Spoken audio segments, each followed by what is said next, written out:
Hello friends, मी आम्रपाली गजानन तुर्कमानी खिल्लारे घेऊन येत आहे माझ्या वाचन प्रेमी या ऑडिओ चॅनलवर.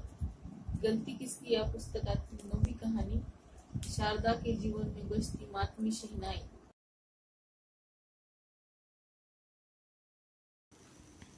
मेरा नाम शारदा है. मैं 10 बच्चों की विधवा माँ हूँ. मेरे ऊपर उनके भरण पोषण का सामाजिक दायित्व है. मैं अपने जीवन और परिवार के पुनर्निर्माण का प्रयास कर रही हूँ. मैं जानती थी कि मेरा बेटा अपराधी बन रहा था, किंतु उसे रोकने के लिए मैंने कुछ नहीं कर सकती. एक तो परिस्थितियां ही कुछ इस तरह थी, दूसरे में उसे प्यार भी बहुत करती थी. आखिरकार मैं सबसे पहले अपने बच्चों की माँ हूँ. एक रूढ़िवादी परिवार की सबसे बड़ी लड़की होने के कारण मैं सिर्फ 8वीं कक्षा तक ही पढ़ पाई. मेरी माँ दाई का काम करती थी. वह मुझे नर्स बनाना चाहती थी. बहरहाल 17 वर्ष की आयु में ओम प्रकाश के साथ मेरा विवाह हो गया. वह एक जाने माने शहनाई वादक परिवार का लड़का था. उसने अपने दादा द्वारा शुरू की गई शहनाई वादन की परंपरा जारी रखी और हर वर्ष गणतंत्र दिवस की परेड पर नई दिल्ली में शहनाई बजाने लगा. कभी कभार वह हाथी पर चढ़कर भी शहनाई बजाया करता था. अफसोस यह है कि वे अपने 12 वर्षीय पुत्र विकास को भी इस वर्ष की परेड में शहनाई बजाते देखने के लिए जिंदा नहीं रह सका. मेरा पति एक कुशल शहनाई वादक था. हम पुरानी दिल्ली में शांतिपूर्ण जिंदगी बसर कर रहे थे. तब मेरे 3 बच्चे और एक बेटी और 2 बेटे हो चुके थे. मेरा तीसरा बच्चा पैदा होने के बाद मेरी माँ ने मेरे घर आकर सुझाव दिया कि मुझे नसबंदी का ऑपरेशन कर लेना चाहिए, क्योंकि मेरा परिवार अब पूर्ण हो चुका है. मेरे सास ससुर की सोच कुछ दूसरी थी. उन्होंने मेरी माँ के सुझाव के सख्ती से विरोध किया. दरअसल मेरे पति ने मेरी माँ से कहा कि वह मेरे घरेलू मामले में दखल न दे और फौरन वहां से चली जाए. उसने मेरी माँ का काफी अपमान किया. हालांकि मैं अपनी माँ की राय से सहमत थी, फिर भी मुझे अपने परिवार के आगे झुकना पड़ा. मैं चाहते हुए भी कुछ नहीं कर पाई. मेरे पति को मॉरिशस से शहनाई बजाने का निमंत्रण प्राप्त हुआ. हमारे लिए वह बड़े गर्व की बात थी. वह मॉरिशस गया था और जब लौटा तो ढेर सारी प्रशंसा और दौलत उसके पास थी. लेकिन उसके साथ वह हमारे साथ मुसीबत भी ले आया. वह शराब पीने का आदी हो गया था. हमारे सभी प्रकार के हस्तक्षेप के बावजूद उसने हमारी एक न सुनी. धीरे धीरे उसकी शराबखोरी की आदत दुर्निवार हो गई और अंततः हमारे परिवार का पतन शुरू हो गया. हम सड़क पर आ गए थे. गलत सोहबत में पड़ जाने के कारण वह अक्सर घर से बाहर रहने लगा. उसे अनेक स्थानों से शहनाई बजाने के बुलावे आने लगे, जिससे वह सुबह से शाम तक व्यस्त रहता और रात शराबखोरी में गुजर जाती. मेरा वह परिवार बड़ा हो गया था. मेरे ऊपर कई लोगों के भरण पोषण की जिम्मेदारी थी, लेकिन मेरा पति शायद ही कभी इतने पैसे देता जिससे दोनों वक्त का चूल्हा जल सके.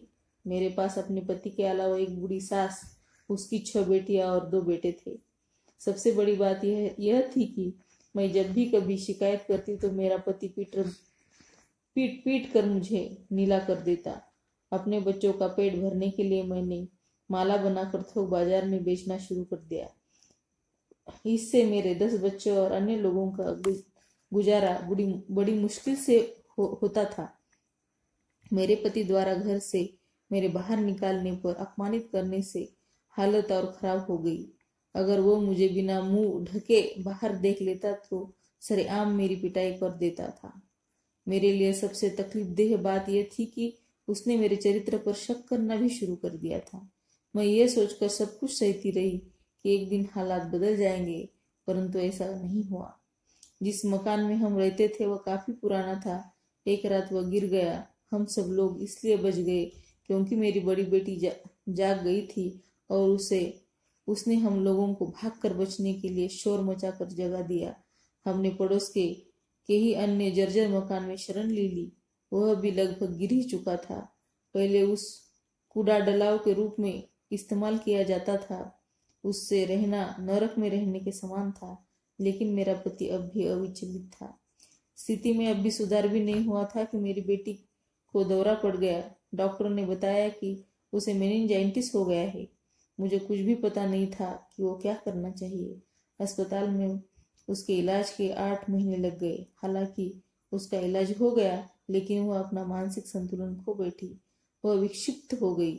इन 8 महीनों में मैंने उसके पास अस्पताल में रहने के साथ साथ वहां से भागकर अपने शिविर में जाकर परिवार के लिए खाना बनाती, वापस अस्पताल आकर मालाएं बनाती और समय निकाल कर उन्हें थोक बाजार में बेचने जाती।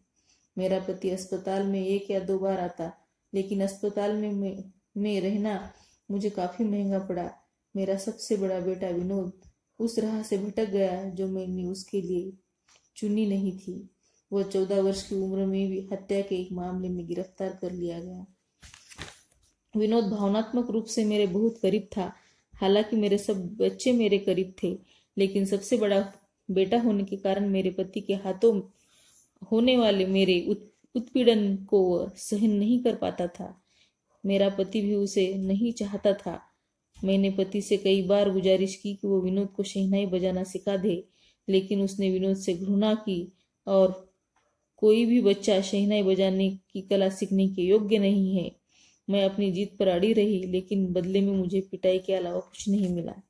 मैंने महसूस किया था कि विनोद के मन में हमेशा कुछ उबलता रहता था। अपने पिता के सामने उसकी लाचारी उसे बुरे लोगों की सोबत में ले गई। उसने मेरे सामने शपथ पूर्वक कहा कि जिस अपराध में मैं लिप्त होने के लिए उसे पकड़ा गया था, वह उसमें शामिल नहीं था। सारी दुनिया उसे चाहे कुछ भी समझ ले, लेकिन मुझे उस पर विश्वास है। हालांकि विनोद बरी हो गया था, लेकिन जेल से लौटने के बाद वह सदनीय अपराधों में फिर पकड़ लिया गया। इस बार उसने मेरे सामने स्वीकार कर लिया कि वो अपराधों में लिप्त था। उसने कहा था कि अपराध मैंने मेरे अपने पिता को राह पर लाने के लिए और उस समाज से बदला लेने के लिए किए जिसने मेरी माँ का मजाक उड़ाया और मेरी माँ को काम करने के लिए घर से बाहर निकलने को मजबूर किया। जब कभी मैंने उसे समझाने की कोशिश की, वह हमेशा यही कहता था कि वह इतनी दूर जा चुका है कि उसका वापस लौटना अब कठिन है। उसे रास्ते पर लाने के लिए मैंने उसकी शादी भी कर दी, परंतु कोई लाभ नहीं हुआ। विनोद का अमित नामक एक छोटा बेटा है। वह आजकल एक गैर सरकारी संगठन इंडिया विजन फाउंडेशन द्वारा संचालित एक आवासीय स्कूल में पढ़ रहा है। सच्चाई यह है कि नवज्योति नामक एक अन्य गैर सरकारी संगठन ने मेरे जीवन के पुनर्निर्माण में मेरी बहुत सहायता की। नवज्योति के सलाहकारों ने मेरे परिवार तथा पति के ऊपर मेहनत की। इतना ही नहीं, उन्होंने मुझे एक सम्मानजनक काम भी दिया। उनकी सलाह ने मुझे जीवन में आगे बढ़ने की शक्ति दी। जिस दिन मेरे जीवन में खुशी के पल आए, उस दिन मैं बहुत रोई। एक दिन विनोद से मिलकर मैं जेल से वापस लौट रही थी। मैंने रास्ते में अपने बेटे अजय की उम्र का एक लड़का देखा। वह बड़ी दयनीय दशा में था। मुसाफिर उसके ऊपर हंस रहे थे। मैंने उसकी ओर देखकर रोना शुरू कर दिया। मैंने सोचा था कि एक दिन मेरे बेटे की भी किस्मत ऐसी ही हो जाएगी। अपनी रुआंसी लाल आंखों के साथ मैं घर पहुंची। पति ने मुझे पूछकर कहा, क्यों, क्या हुआ? एक दिन के लिए ईश्वर मेरे ऊपर बहुत दयालु हो गया। मेरे पति ने उस दिन मेरी पिटाई नहीं की। उसके बजाय उसने अपनी पुरानी भूलों के लिए माफी मांगी और भविष्य में सुधर जाने का वचन दिया। उसने मेरे बच्चों को पढ़ाना शुरू कर दिया। हालांकि वह अब भी शराब पीता था, लेकिन उसकी खुराक काफी कम हो गई थी। उसकी पुरानी शराबखोरी ने अपनी कीमत वसूल कर ली और 2 साल पहले उसकी मृत्यु हो गई। मेरे कंधों पर जिम्मेदारी का पहाड़ रखकर वह हमें छोड़ गया। विकास अपने माता पिता सिखाए गए शहनाई वादन का भरपूर लाभ उठा रहा है। अब मैं उसमें और अन्य लोगों में अपने जीवन का राग देखती हूँ। इसमें गलती किसकी है? शराबखोरी ऐसा अभिशाप है जो शराबी की जान लेने से पहले उसके परिवार को तबाह कर देता। स्त्रियां और बच्चे इस आदत का सर्वाधिक शिकार होते हैं। स्त्रियां द्वारा घरेलू हिंसा को बर्दाश्त कर लेने से न केवल स्थिति भयावह हो जाती है, बल्कि इससे शराबी पिटाई करने वाले को भी बल मिलता है। स्त्रियों को प्रजनन का अधिकार और छोटा परिवार उनकी समुचित शिक्षा से भी संभव हो सकता है, मात्र साक्षरता से नहीं।